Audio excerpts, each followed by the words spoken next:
अब वो 40 साल के तवील अरसे के बाद दोनों आपस में मिले तो वहीं हजरत इस्राईल अलैहिस्सलाम को हुक्म अलाई हुआ कि दोनों की रूहें कब्ज़ कर ली जाए। मुअज़्ज़ज़ नाज़रीन, इस तरह की मज़ीद इन्फॉर्मेटिव वीडियो देखने के जल्दी से इस चैनल को सब्सक्राइब कर लें और बेल के आइकन को प्रेस कर दें। हज़रत याकूब अलैहिस्सलाम को अपने भाई से मिले 40 साल हो गए थे। 40 साल के तवील अरसे के बाद उन्होंने इरादा किया कि अपने भाई की ज़ियारत की जाए। जब हज़रत याकूब अलैहिस्सलाम हज़रत इसहाक़ अलैहिस्सलाम से मिलने के लिए गए तो उन्होंने एक दूसरे की ज़ियारत की तो वहीं हज़रत इस्राईल अलैहिस्सलाम को हुक्म हुआ कि दोनों की रूहें कब्ज़ कर ली जाए। जब ये खबर हज़रत यूसुफ अलैहिस्सलाम तक पहुंची तो उन्होंने अपना ताज उतार कर फेंक दिया और दौड़ते दौड़ते अपने चचा और अपने वालिद की मैयत तक पहुंचे। हजरत यूसुफ अलैहिस्सलाम ने जब और मैयत पर पहुंचे तो उन्होंने ऊपर आसमान की तरफ देखा और देखते हैं कि तमाम सहाबा कराम और नूरी फरिश्ते हजरत इसहाक़ अलैहिस्सलाम और हजरत याकूब अलैहिस्सलाम की रूहों को खुशामदीद करने के लिए खड़े थे। हजरत इसहाक़ अलैहिस्सलाम और हजरत याकूब अलैहिस्सलाम को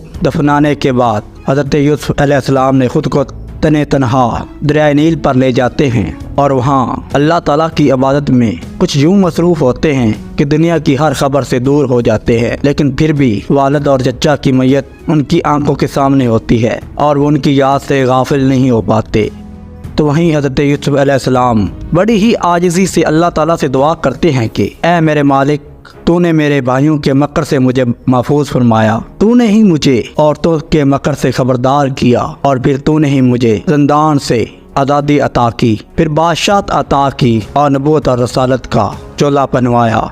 ऐ मेरे रब, ये दुनिया फ़ानी है, मेरी ये इल्तिजा है कि तू कबूल कर ले इस दुनिया से, इस आलम से मुझे मुसलमान बाहर निकाल और मेरे आबा व अजदाद से मुझे मिला दे।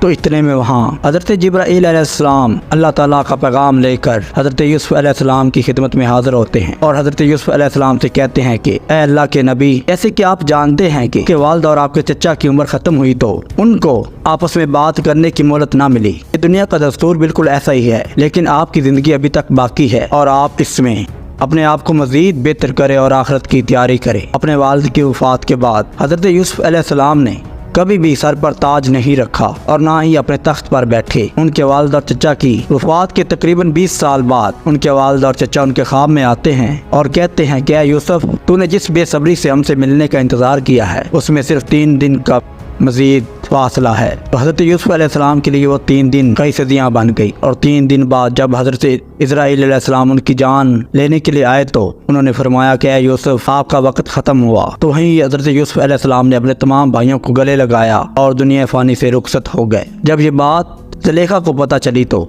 वो भाग कर आपके तबूत की तरफ आई और तबूत पर जोर से सर लगाया, जिससे वो 3 दिन और 3 रातें बेहोश रहीं। जैसे ही उनको होश आया तो उन्होंने सबसे पहले एक सवाल किया कि हज़रत यूसुफ अलैहिस्सलाम ने इस दुनिया फ़ानी से रुखसत होने से पहले क्या कहा था। हज़रत यूसुफ अलैहिस्सलाम के इर्द गिर्द मौजूद लोगों ने बताया कि उन्होंने कुछ यूँ कलमात दोहराए थे कि ऐ मेरे रब, मुझे इस दुनिया से मुसलमान ही उठा ले और मेरे आबा व अजदाद से मिला दे। वही ज़ुलेखा ने भी यही कलमात दोहराए, उनकी दुआ हुई फ़ौरन ही कबूल हो गई और फिर उनकी भी दुनिया फ़ानी से रुखसती हो गई। तो मुअज़्ज़ज़ नाज़रीन, ये थी हमारी आज की वीडियो। अगर वीडियो अच्छी लगी तो वीडियो को लाइक कर दें और मेरे यूट्यूब चैनल को सब्सक्राइब कर दें ताकि मज़ीद इन्फॉर्मेटिव वीडियो सबसे पहले आप तक पहुँच सकें। इंशाल्लाह मिलते हैं नई वीडियो में नए टॉपिक के साथ। तब तक खुदा हाफ़िज़।